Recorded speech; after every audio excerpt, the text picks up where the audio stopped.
آپ کے مکتبہ فکر کے کچھ لوگ کہتے ہیں کہ یہ حکومت کی بی ٹیم ہے، تنظیمات اہل سنت، انہوں نے کوئی لائے عمل نہیں دیا، نہ عوام کو باہر روڈوں پہ نکالا، نہ کچھ کیا۔ وقتی طور پر عوام اہل سنت کا غصہ ٹھنڈا کرنے کے لیے، اپنے لوگوں کا غصہ ٹھنڈا کرنے کے لیے ان کو لانچ کیا گیا۔ یہ آئے، انہوں نے پریس کانفرنسیں کی، پھر اجلاس کیے، بھی ہم اس کا حل کچھ نکالیں گے، لیکن بظاہر کچھ حل نکلا نہیں ہے۔ تنظیمات اہل سنت کے پلیٹ فارم سے میرا نہیں خیال کہ کسی کو کوئی حوصلہ اس انداز میں دیا ہو کہ اس کا حل یا اس ظلم و زیادتی کا ازالہ ہم اس پلیٹ فارم سے کریں گے۔ اب تک ہم نے اس پلیٹ فارم سے صرف صدائے احتجاج بلند کیا ہے۔ ہم نے سنی طریقہ دیکھا، بڑا روج دیکھا، کراچی کے اندر، پنجاب کے اندر، پورے ملک کے اندر، لیکن جب جیسے سنی تحریک سیاست میں آتی ہے، پھر وہ جو عروج اس کو ملنا چاہیے، جو عوام نے اتنا عروج دیا، اسٹریٹ پاور تھی اس کے پاس، پھر وہ قومی اسمبلی کے اندر نہیں پہنچ سکتی۔ یہاں پر بیرونی قوتوں کا تسلط ہے۔ صحیح۔ وہ کبھی بھی نہیں چاہتے کہ یہ جو اسلام کے نام پر حاصل کی گئی ریاست، یہاں پر مذہبی قوتیں وہ مضبوط ہوں۔ لیکن حضرت 25,000 کا وظیفہ جو گورنمنٹ پنجاب دے رہی ہے، وہ صرف بریلوی مکتب فکر تو نہیں دے رہی، وہ تمام مکاتب فکر کو دے رہی ہے۔ اگر حکومت علماء کے ساتھ تعاون نہیں کرتی پھر بھی تنقید ہوتی ہے، اگر آج وہ علماء کے ساتھ تعاون کر رہی ہے پھر بھی ان کو شدید تنقید کا نشانہ بنایا جا رہا ہے۔ کہ جہاں ایک طرف وہ 25,000 کا وظیفہ دے رہے ہیں تو دوسری طرف وہ ایک معاہدہ دستخط کروا رہے ہیں کہ آپ حکومت کے خلاف نہیں بولیں گے، حکومتی جو اقدامات ہیں اس کو آپ اگنور نہیں کریں گے، آپ کو جو کہا جائے گا آپ اس کو تسلیم کریں گے۔ بانی P T I Imran Khan طویل عرصے سے جیل میں ہے اس وقت، اور آج کل ہم دیکھ رہے ہیں ان کی ملاقات پر بھی پابندی لگائی جا رہی ہے، اور ان کے کیسز کو ہائی کورٹ میں جو ان کے اپیلیں ہیں وہ پک نہیں کی جا رہی، اس حوالے سے وہ کافی احتجاج بھی کر رہے ہیں۔ اس حوالے سے آپ کیا کہتے ہیں، ان کی جو ملاقاتوں پر پابندی لگائی جا رہی ہے؟ تو ہم یہاں پر ہر اس ظلم اور ناانصافی کی مذمت کرتے ہیں جو محض سیاسی انتقام کے ضمن میں لی جائے یا کی جائے۔ جو ظلم ہو چکا مزید ظلم نہ ہو، اس کے لیے ہم نے بڑی کاوش کی، بڑے دروازے کھٹکھٹائے، لیکن وہ شاید یہ طے کر چکے تھے کہ ہم نے اہل سنت کو اسی ایشو کی بنا پر پوری اہل سنت کو دیوار سے لگانا ہے، اور وہ سلسلہ اب تک جاری ہے جس کی ہم مذمت کریں۔ بسم اللہ الرحمن الرحیم، الصلاۃ والسلام علیک یا سیدی یا رسول اللہ۔ معزز ناظرین السلام علیکم۔ این ایم پوڈ کاسٹ کی خصوصی ایپیسوڈ میں آپ کو ایک دفعہ پھر خوش آمدید کہتے ہیں۔ آج کا خصوصی پروگرام جو شخصیت ہمارے ساتھ موجود ہے، میرے کسی تعارف کی محتاج نہیں ہے، آپ ان کو مختلف میڈیا چینلز پر دیکھتے رہتے ہیں۔ ہمارے ملک پاکستان کی ایک مذہبی جماعت کے سربراہ ہے، مذہبی و سیاسی کے آپ کے لاکھوں چاہنے والے پاکستان میں پاکستان سے باہر موجود ہیں۔ آج کی نشست میں ہمارے ساتھ موجود ہیں سربراہ پاکستان سنی تحریک مولانا محمد شاداب رضا نقشبندی صاحب۔ السلام علیکم حضرت۔ جی وعلیکم السلام۔ حضرت خیریت سے آپ ٹھیک ہیں؟ سب سے پہلے تو میں آپ کا شکریہ ادا کرتا ہوں، آپ نے ہمیں آج کے پروگرام کے لیے وقت عنایت فرمایا۔ حضرت گفتگو کا آغاز تھوڑا سا پیچھے سے کرتے ہیں، جو ناظرین آپ کو اس وقت دیکھ رہے ہیں۔ سنی تحریک کا آپ نے انتخاب کیا، آپ اس میں ایز اے کارکن آئے، پھر آپ آج سنی تحریک کے سربراہ ہیں، تو اپنی ذرا زندگی کے بارے میں بتائیں، کیسے آپ سنی تحریک میں آئے؟ جمعیت علماء پاکستان بھی تھی، پاکستان کے اندر اور جماعتیں بھی تھی، آپ نے سنی تحریک ہی کا کیوں انتخاب کیا کہ میں نے سنی تحریک میں جانا ہے؟ بسم اللہ الرحمن الرحیم، صلی اللہ علی النبی الامی وآلہ صلی اللہ علیہ وسلم، صلاۃ و سلام علیک یا سیدی یا سیدی یا رسول اللہ۔ سنی تحریک کا انتخاب ایک حادثاتی طور پہ ہوا۔ زمانہ طالب علمی میں ابھی سنی تحریک کا آغاز تھا، تو شہر فیصل آباد میں پہلا اجلاس قائد سنی تحریک محمد سلیم قادری شہید رحمۃ اللہ علیہ آپ نے لیا، تو وہ ہمارے جامعہ میں وہ اجلاس منعقد ہوا۔ تو ہم اس اجلاس میں بیٹھے تھے، آپ کی وہ پہلی گفتگو وہ ہم نے سنی، وہی سنی تحریک میں آنے کا سبب بنی، اور اس دن سے پھر قائد سنی تحریک محمد سلیم قادری شہید رحمۃ اللہ علیہ کے ساتھ تعلق وقت کے ساتھ ساتھ گہرا ہوتا چلا گیا، پھر ذمہ داریاں ملتی گئیں اور اس کے ساتھ ہمیشہ کے لیے وابستہ ہو۔ یہ کون سے سن میں آپ آئے تھے؟ یہ 1992 92 سے آپ سنی تحریک میں ہیں۔ صحیح، ماشاء اللہ۔ اچھا سر، ہم نے دیکھا ہے جماعتیں بنتی ہیں، پھر سیاست میں آتی ہیں، اور پھر وہ قومی اسمبلی تک بھی پہنچ جاتی ہیں۔ ہم نے سنی تحریک کا دیکھا، بڑا روج دیکھا کراچی کے اندر، پنجاب کے اندر، پورے ملک کے اندر، لیکن جب جیسے سنی تحریک سیاست میں آتی ہے، پھر وہ جو عروج اس کو ملنا چاہیے، جو عوام نے اتنا عروج دیا، اسٹریٹ پاور تھی اس کے پاس، پھر وہ قومی اسمبلی کے اندر نہیں پہنچ سکی، وہ صوبائی اسمبلی کے اندر نہیں پہنچ سکی۔ اس کے عوامل کے آپ کیا سمجھتے ہیں کہ آپ کے پاس وہ ایجنڈا نہیں تھا جو آپ عوام کے لیے سیاسی طور پہ دے سکتے، آپ قومی اسمبلی میں نہیں پہنچ سکے، سینٹ میں نہیں پہنچ سکے، اس کی وجوہات آپ کیا سمجھتے ہیں؟ میں یہاں پر یہ بتانا لازم سمجھتا ہوں کہ سنی تحریک جب بنی تھی تو وہ ایز اے سیاسی جماعت رجسٹرڈ نہیں تھی۔ صحیح ہو گیا۔ 2000 چونکہ قیام 1990 میں عمل میں آیا، لیکن الیکشن کمیشن میں ایز اے سیاسی جماعت 2002 میں رجسٹرڈ ہوئی۔ صحیح ہو گیا۔ جو آپ کا سوال ہے، ہم نے 2002 کا الیکشن چونکہ ابھی سیاست میں ابتدا تھی تو شہر کراچی کی حد تک صرف حصہ لیا۔ صحیح ہو گیا۔ الحمدللہ اس الیکشن کے نتائج کے مطابق پاکستان سنی تحریک وہ شہر کراچی میں تیسرے نمبر پر تھی۔ صحیح ہو گیا۔ چوتھے نمبر پر تھی۔ صحیح تیسرے نمبر پر الائنس تھا۔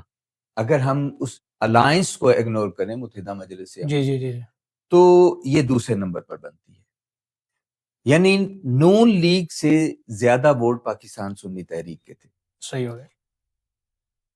چونکہ ہمارا مرکز شہر کراچی میں تھا اور شہر کراچی میں ایک ایسی جماعت موجود تھی اور اس وقت اس کا عروج تھا کہ جو اپنی غنڈہ گردی کے بلبوتے پر کسی قوت کو بھی وہ برداشت نہیں کرتی۔ تو ہم ان کی بہت سی ظلم و زیادتیوں کا شکار ہوئے۔ اس نے سنی تحریک کو باقاعدہ ایک ہدف بنا کر، نشانہ بنا کر حکومتی مشینری کی چھتری کے ساتھ ایک عرصہ تک صحیح وہ ظلم و زیادتی کا بازار گرم کیا اور ہمارے آگے رکاوٹیں کھڑی کی، بند باندھے۔ الحمدللہ ہم نے ان کا سامنا کیا۔ ایک تو وجہ یہ تھی کہ ہمیں آگے نہیں آنے دیا گیا، اور دوسری ایک بنیادی وجہ میں ایک وجہ ہے کہ یہاں پر پاکستان کی تاریخ کو اگر لے لیں تو مذہبی جماعتوں کو سیاست میں آگے نہیں آنے دی۔ آپ کہتے ہیں ان کو قبولیت نہیں ملتی؟ ایک یہاں پر بیرونی قوتوں کا تسلط ہے۔ صحیح، وہ کبھی بھی نہیں چاہتے کہ یہ جو اسلام کے نام پر حاصل کی گئی ریاست، یہاں پر مذہبی قوتیں وہ مضبوط ہوں۔ یہاں اگر کسی دور میں کچھ مذہبی قوتوں کو تھوڑی سی طاقت دی گئی تو وہ بھی ایک حکمت کے تحت لوگوں نے یہاں مذہبی طاقتوں کو استعمال کیا گیا تاکہ ہم بیرونی قوتوں کو یہ بتا سکیں کہ یہاں پر مذہبی قوتیں بھی وجود میں ہیں، طاقت میں آ سکتی ہیں۔ اگر آپ نے ہمیں وہ سہولت کاری ہمارے لیے نہیں کی تو یہ مذہبی قوتیں آپ کے سامنے کھڑی ہوں۔ تو صرف استعمال کے وقت قوتوں کو تھوڑا سا تقویت دی گئی، مذہبی جو یہاں پر جماعتیں ہیں۔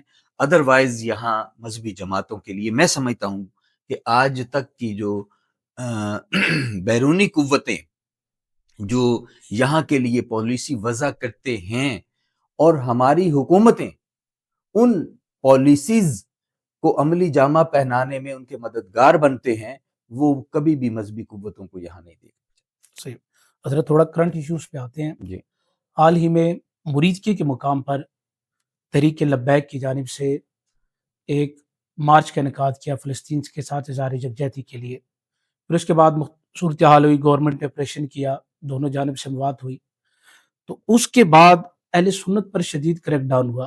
آپ کے مکتبہ فکر، بریلی مکتبہ فکر کا یہ کہنا ہے کہ کسی کا لبیک سے تعلق ہے یا نہیں، پھر بھی علماء کرام کو، عوام اہل سنت کو گرفتار کیا گیا ہے۔ ایک آپ کا اس پر موقف کیا ہے سانح مرید کے پر؟ اس کی تحقیقات ہونی چاہیے، جوڈیشل کمیشن بننا چاہیے، کیا بننا چاہیے؟ اور دوسرا یہ جو بیانیہ سوشل میڈیا پر مختلف قائدین دے رہے ہیں کہ لبیک کے علاوہ دوسرے لوگوں کو بھی ٹارگٹ کیا جا رہا ہے، اس حوالے سے آپ کیا کہیں گے؟ دیکھیے، یہ تاریخ کا بدترین ظلم عوام اہل سنت پر مرید کے میں ڈھایا گیا۔ ہم بارہا اس کی شدید الفاظ میں مذمت کر چکے ہیں اور کرتے رہیں گے۔ دیکھیں، اہل سنت کے دیگر حلقوں پر جو کریک ڈاؤن ہے، میں سمجھتا ہوں کہ اس کی بنیاد اکثر یہ بنائی جاتی ہے کہ فلاں کسی وقت میں ٹی ایل پی کے ساتھ کوئی تعلق یا کوئی لنک جوڑا جاتا ہے، اس کا ریکارڈ نکالا جاتا ہے اکثر، صحیح، اور اکثر جو ہے وہ یہ بھی نہیں ہوتا۔ اگر کہیں کوئی ریکارڈ ہے بھی، میرا یہ سوال ہے کہ اس وقت تو ٹی ایل پی کالعدم نہیں تھی، جی جی، پھر اس وقت کے لنک اور تعلق کو کیوں بنیاد بنایا جاتا؟ یہ ایک غیر آئینی کام۔ کل عدم ہونے کے بعد اگر کوئی تعلق آپ کو کسی کا سامنے آئے، آپ اس کے ساتھ کوئی قانونی اس دائرے میں رہتے ہوئے آپ کوئی کام کریں تو وہ پھر بھی کچھ سمجھ میں آتا ہے۔ میں سمجھتا ہوں کہ یہ جو یہاں پاکستان کے اندر یہاں کی عوام کو غلام بنانے کا جو سلسلہ جاری ہے، یہ اسی کا تسلسل ہے۔ صحیح، یہاں کی حکومتیں بیرونی ایجنڈے کے تحت عوام کو غلاموں کی طرح رکھنا چاہتی ہے، اور ہم یہ بتا دینا چاہتے ہیں کہ پاکستان کی عوام اور بالخصوص اہل سنت یہ غیور قوم ہے، اس کو کبھی بھی غلام نہیں بنایا جا سکتا۔ دوسری بات آپ نے کی کہ مطالبہ، ہم کہتے ہیں کہ کوئی تو اٹھے، یہاں حکومتی ادارے اگر انصاف کا قتل عام اس طرح ہوتا رہا تو میں سمجھتا ہوں کہ پھر ایک وقت آئے گا کہ یہی قوم بغاوت کی طرف نکل پڑے گی۔ لیکن حضرت ان کا یہ تو موقف ہے نا گورنمنٹ کا کہ بھئی لبیک کی جانب سے بھی پولیس والوں پر، رینجرز پر فائرنگ کی گئی ہے۔ ہم تحقیقات کا مطالبہ پہلے کر رہے ہیں۔ صحیح ہو گیا، جوڈیشل کمیشن کے قیام کا ہم نے مطالبہ کس لیے کیا تھا؟ اس لیے کیا تھا کہ جو اگر ان کا قصور ہے وہ ان کو سزا ملے، اگر اداروں کا کوئی قصور ہے تو اداروں سے پوچھ گچھ ہو۔ ہم تو تحقیقات کا مطالبہ کر رہے ہیں، غیر جانبدار تحقیقات کا مطالبہ کر رہے ہیں، ہم یک طرفہ تو مطالبہ کر ہی نہیں رہے۔ صحیح ہو گیا، تو آج بھی ہم اس کو دہراتے ہیں، وہ جوڈیشل کمیشن کی شکل میں ہو یا کوئی ایکس وائی زیڈ، کوئی بھی غیر جانبدار اس کی تحقیقات ہونی چاہیے، کیونکہ اس پر پوری قوم کے تحفظات ہیں۔ تو ان تحفظات کو کی آنر ہونی چاہیے، ایک صرف اہل سنت کے حلقوں کی طرف نہیں ہے، بلکہ دیگر ملک کی دیگر تمام سیاسی جماعتوں، حکومت کے علاوہ اپوزیشن کی جماعتوں نے وہ اس کو ظلم قرار دیا گیا ہے۔ انہی کی صفوں سے جو نکلے ہوئے لوگ جی ہیں جی جی۔ انہوں نے اس کو ظلم قرار دیا ہے، تو تحقیقات تو لازم بنتی۔ حضرت جس وقت یہ آپریشن ہوا یا اس کے بعد تحریک لبیک کی جانب سے یا حکومت کی جانب سے، آپ کیونکہ ایک ملک کی بڑی مذہبی سیاسی جماعت ہیں، آپ کو کوئی آفر کی گئی کہ بیچ میں ثالثی کا کردار ادا کریں ہمارے درمیان؟ نہیں، ہمیں کوئی ایسی آفر نہیں ہوئی، بلکہ ہم یہ چاہ رہے تھے کہ اس مسئلے کا کوئی پرامن حل، اور جو ظلم ہو چکا مزید ظلم نہ ہو، اس کے لیے ہم نے بڑی کاوش کی، بڑے دروازے کھٹکھٹائے، لیکن وہ شاید یہ طے کر چکے تھے کہ ہم نے اہل سنت کو اسی ایشو کی بنا پر پوری اہل سنت کو دیوار سے لگانا ہے، اور وہ سلسلہ اب تک جاری ہے جس کی ہم مذمت کریں۔ صحیح ہو حضرت، جب سے یہ معاملات ہوئے ہیں رضوی برادران کا کوئی پتہ نہیں ہے وہ کدھر ہیں؟ آپ کیا سمجھتے ہیں وہ حراست میں ہیں، یا جس طرح حکومت کا موقف ہے کہ جب آپریشن شروع ہوا لبیک کی قیادت وہاں سے فرار ہوگی؟ اس حوالے سے آپ کے پاس کوئی معلومات ہوں؟ دیکھیں، یہ اس میں متضاد وہ خیالات ہیں، کنفرم ہم آپ کے نہیں پاس آپ کہہ معلومات سکتے۔ نہیں ہے؟ اچھا حضرت، تنظیمات اہل سنت کے بہت سے اجلاس ہو رہے ہیں، ہم دیکھ رہے ہیں جب سے یہ ایشو ہوا ہے، اور ہم آپ کو بھی دیکھ رہے ہیں، آپ تنظیمات اہل سنت کے اجلاس میں شرکت کر رہے ہیں اور اجلاس پہ اجلاس ہو رہے ہیں، لیکن آپ کی مکتبہ فکر کے کچھ لوگ کہتے ہیں کہ یہ حکومت کی بی ٹیم ہے تنظیمات اہل سنت، انہوں نے کوئی لائے عمل نہیں دیا، نہ عوام کو باہر روڈوں پہ نکالا، نہ کچھ کیا، وقتی طور پر عوام اہل سنت کا غصہ ٹھنڈا کرنے کے لیے، اپنے لوگوں کا غصہ ٹھنڈا کرنے کے لیے ان کو لانچ کیا گیا، یہ آئے، انہوں نے پریس کانفرنسیں کی، پھر اجلاس کیے، بھی ہم اس کا حل کچھ نکالیں گے، لیکن بظاہر کچھ حل نکلا نہیں ہے، تو اس بیانی کو آپ کس طرح رد کرتے ہیں؟ دیکھیں، اس سانے کی تمام حلقوں نے مذمت کی ہے۔ ہم نے اس تنظیمات اہل سنت کے پلیٹ فارم سے، میرا نہیں خیال کہ کسی کو کوئی حوصلہ اس انداز میں دیا ہو کہ اس کا حل یا اس ظلم و زیادتی کا ازالہ ہم اس پلیٹ فارم سے کریں گے۔ صحیح۔ اب تک ہم نے اس پلیٹ فارم سے صرف صدائے احتجاج بلند کیا ہے، جو جائز مطالبات ہیں، جو مظلوم لوگوں کو ریلیف دلا سکتے ہیں، ان مطالبات کو بار بار ہم اس پلیٹ فارم سے دہرا رہے ہیں۔ میرا نہیں خیال کہ یہ جن کا خیال ہے وہ ٹھیک ہے، وہ غلط خیال ہے۔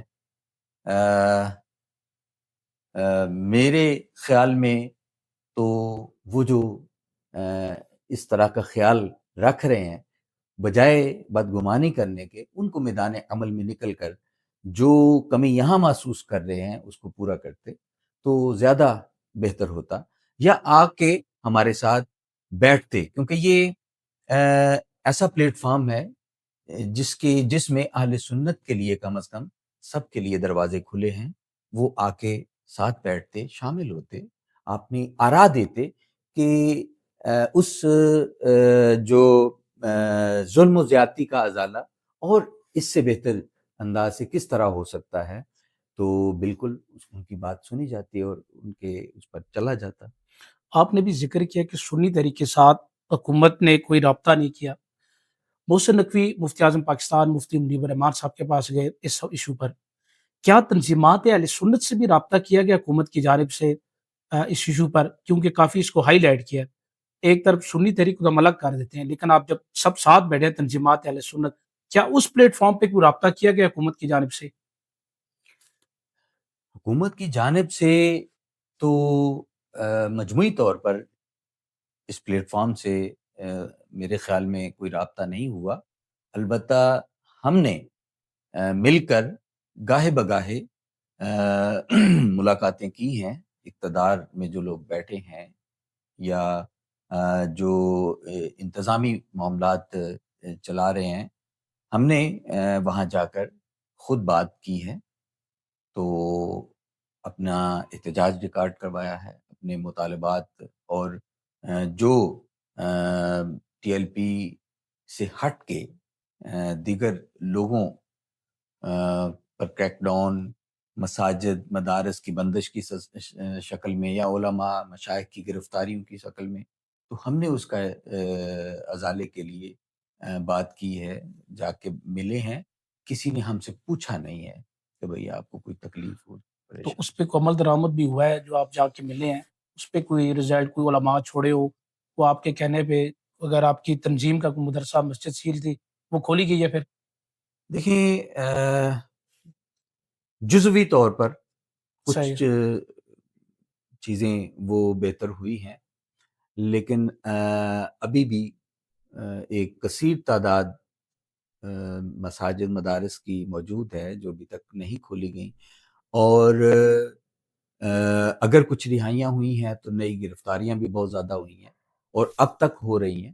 اچھا 2 ماہ گزر گئے ابھی تک ہو رہی ہے جی گرفتاری؟ ابھی تک پھر کوئی گرفتاریوں کا سلسلہ شروع کیا گیا ہے، تو بس یہ یوں سمجھ لیں کہ انہوں نے اہل سنت کو اگنور کیا۔ صحیح ہو۔ جی اچھا حضرت، مساجد اور مدارس کی رجسٹریشن کے عمل شروع ہے حکومت کی جانب سے، اور پنجاب کے اندر بالخصوص یہ سلسلہ چل رہا ہے، ایک فارم دیا جاتا ہے جو علماء کرام فل کر کے جمع کروا رہے ہیں، تو اس حوالے سے مولانا فضل الرحمان کا ہم نے دیکھا اس نے شدید تنقید کا نشانہ بنایا، اور مولانا حنیف جلندری صاحب کا بھی ہم نے دیکھا انہوں نے بھی تنقید کا نشانہ بنایا۔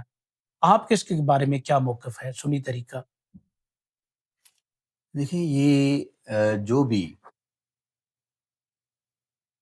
ایسے معاملات جس میں یہ اس شانے کو بنیاد بنا کر اہل سنت پر قدغنیں لگا رہے ہیں، ہم اس کی بڑے کھلے انداز سے مذمت کر چکے ہیں، اس پر ہم باقاعدہ آواز بلند کر رہے ہیں اور کرتے رہیں گے۔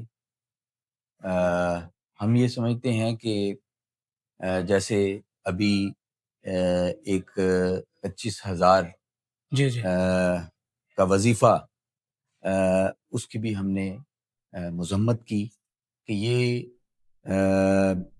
اسی طرح ہے کہ آپ دو بھائیوں کے اندر اگر اختلاف ڈالنا چاہتے ہیں تو ایک کو آپ سزا دیں اور دوسرے کو آپ جو ہے انعام دیں، تو وہ دو بھائی خود بخود جدا ہو جائیں گے، ان کے درمیان اختلاف پیدا ہو جائے گا۔ تو یہ اسی کے مترادف ہے کہ یہ اہل سنت کو جہاں ایک کریک ڈاؤن کے ذریعے ان کو دیوار سے لگا رہے ہیں، دوسرا ایسے حربوں کے ذریعے ان کے درمیان اختلافات کو جو ہے وہ جنم دے رہے ہیں، تو ہم نے اس کی مذمت کی ہے اور کرتے رہیں گے۔ لیکن حضرت 25,000 کا وظیفہ جو گورنمنٹ پنجاب دے رہی ہے وہ صرف بریلوی مکتب فکر تو نہیں دے رہی، وہ تمام مکاتب فکر کو دے رہی ہے۔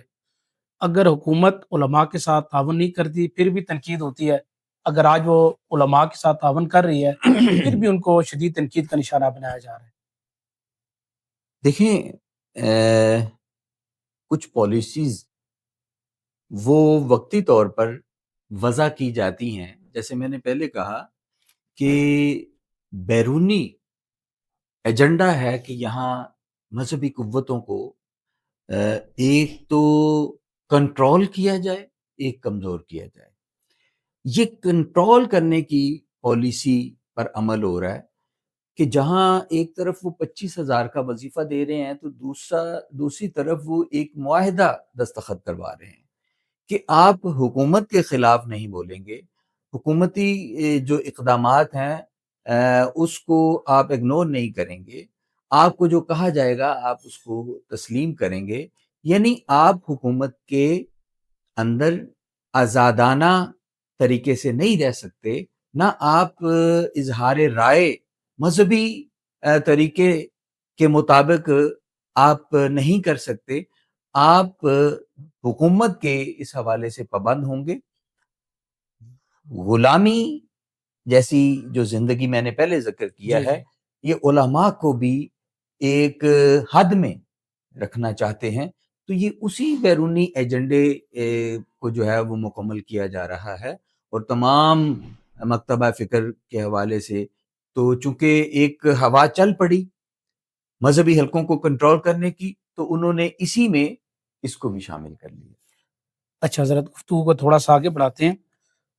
یہ ایشو جو ہوا سارا فلسطین کے حوالے سے یکجہتی کے لیے مارچ ہوا، اس وقت غزہ کی صورتحال اسی طرح خراب ہے، جنگ بندی کے بعد بھی مظالم اسی طرح توڑے جا رہے ہیں۔ ہمارے میڈیا پر تو دکھایا گیا جنگ بندی ہو گئی، مٹھائی بانٹی جا رہی ہے، لیکن ابھی ہم پھر میڈیا پر دیکھ رہے ہیں کہ ٹرمپ کی جانب سے امن معاہدے کے باوجود اسی طرح پھر ظلم و ستم کا شکار ہیں فلسطینی۔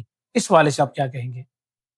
جب تک مسلم حکمرانوں میں غیرت نہیں آئے گی، صرف غزہ ہی نہیں، کشمیر سمیت تمام مظلوم مسلمان وہ اسی طرح ظلم کا شکار ہوتے ہیں۔ صحیح۔ صرف یہی دعا ہے کہ اللہ تعالیٰ ہمارے جو مسلم نام نہاد مسلم حکمرانوں کو غیرت ایمانی عطا کرے۔ غزہ کے لوگوں نے بڑی قربانیاں دی اور وہ قربانیاں امت مسلمہ کے لیے تھی۔ ہمارا یہ حق بنتا تھا کہ ہم ان کی ظلم کی جو ان پہ ایک عرصہ سے ڈھایا جا رہا ہے، ان کی داد رسی کے لیے ہم کردار ادا کرتے ایز اے حکومت۔ ہم ضامن تو بن گئے، لیکن حقیقت میں یہ مسلم حکمران جب تک یہود و نصارہ کی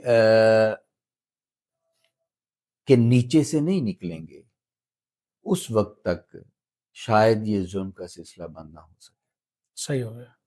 تو اس وقت تو ہم صرف دعا کر سکتے۔ اچھا حضرت، تھوڑا سیاسی حوالے سے آتے ہیں۔ بانی P T I Imran Khan طویل عرصے سے جیل میں ہے اس وقت، اور آج کل ہم دیکھ رہے ہیں ان کی ملاقات پر بھی پابندی لگائی جا رہی ہے، اور ان کے کیسز کو ہائی کورٹ میں جو ان کے اپیلیں ہیں وہ پک نہیں کی جا رہی، اس حوالے سے وہ کافی احتجاج بھی کر رہے ہیں۔ تو اس حوالے سے آپ کیا کہتے ہیں؟ ان کی جو ملاقاتوں پر پابندی لگائی جا رہی ہے اور طویل عرصے سے وہ جیل میں، اس حوالے سے آپ کیا کہتے ہیں؟ ہم نے ہر دور میں جو سیاسی دہشت گردی ہے اس کی مذمت کی۔ انصاف ہر پاکستانی کا حق ہے، اسے ملنا چاہیے، اور جو بھی حکومت انصاف کی فراہمی میں رکاوٹ بنتی ہے وہ نہایت قابل مذمت ہے۔ تو ہم یہاں پر ہر اس ظلم اور ناانصافی کی مذمت کرتے ہیں جو محض سیاسی انتقام کے ضمن میں لی جائے یا کی جائے۔ تو میں سمجھتا ہوں کہ یہ بھی وہی ظلم وہی زیادہ۔ اچھا طرح سنی تحریک کے حوالے سے یہ ٹرینڈ بنایا جاتا ہے، ان کے کارکنان سخت طبیعت کے ہیں، جیسے کہتے ہیں متشدد لوگ ہیں، تو اس بیانیے کے حوالے سے آپ کیا کہتے ہیں؟ اکثر مذہبی جماعتوں کے لوگوں پر یہ ٹیگ لگتا ہے، مولانا فضل الرحمان ہے احتجاج کے لیے، ان کے لوگوں پر یہی کہا گیا کہ یہ متشدد ہیں۔ تو یہ کیا وجہ ہے کہ جو دو بیانیے سیٹ ہے پاکستان میں کہ سیاسی جماعت کے لوگ ہوں گے ان کو متشدد نہیں کہیں گے، لیکن وہی اگر جدوجہد مذہبی جماعت کرتی ہے تو ان کے ورکرز کو آپ متشدد کہنا شروع کر دیتے ہیں؟ دیکھیں، وہ سختی جو اسلام کا تقاضا ہے وہ تو اس کو تو ہم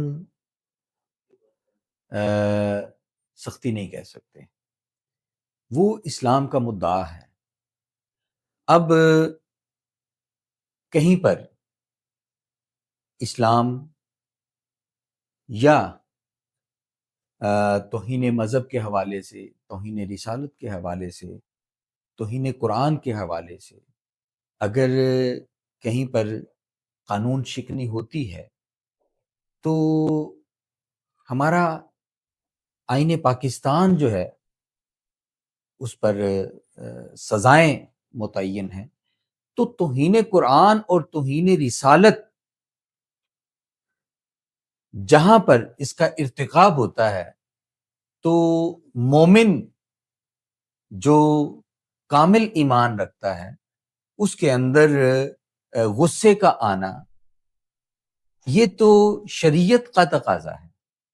اگر ہم اس کو دوسرے وے میں ہم کہیں کہ یہ وہ سختی یا وہ تشدد جی جی جی متشدد سوچ وہ ہے جو غیر آئینی ہے، جو غیر شرعی ہے، تو یہ میرے خیال میں ناانصافی۔ صحیح ہو۔ حضرت آخر میں کیا پیغام دیں گے؟ آپ کے سنی تحریک کے کارکنان چاہنے والے آپ کو دیکھ رہے ہیں، تو آپ کیا پیغام آخر میں دینا چاہیں گے؟ دیکھیں، ہماری زندگی کا مقصد دین اسلام کریم آقا علیہ الصلوۃ والسلام کے نظام پر چلنا اور اس کی پاسداری کرنا ہے۔ ہمیں سب سے پہلے نظام مصطفیٰ کو اپنی ذات میں داخل کرنا چاہیے، اور پھر اس کے بعد اپنے ملک کے اندر نظام مصطفیٰ کے لیے کوشش کرنی چاہیے، جد و جہد کرنی چاہیے، اور مرتے دم تک اس کوشش کو پھر ترک نہیں کرنا چاہیے۔ تو میں سمجھتا ہوں اگر ہم اس طرح زندگی گزاریں گے تو کل قیامت کے دن ہم اللہ اور اس کے پیارے رسول کے سامنے سرخرو ہوں گے انشاءاللہ۔ جی بہت شکریہ حضرت، انشاءاللہ دوبارہ بھی آپ کے ساتھ نشست رہے گی۔ انشاءاللہ۔ آج کے پروگرام میں ہمارے ساتھ موجود تھے سربراہ پاکستان سنی تحریک مولانا محمد شاداب رضا نقشبندی صاحب۔ آپ نے کھل کر موجودہ جو صورتحال ہے اس پر گفتگو فرمائی۔ انشاءاللہ ایک نئے پروگرام کے ساتھ جلد آپ کی خدمت میں دوبارہ حاضر ہوں گے۔ اس وقت مجھے اور میری ٹیم کو اجازت دیجیے۔ السلام علیکم۔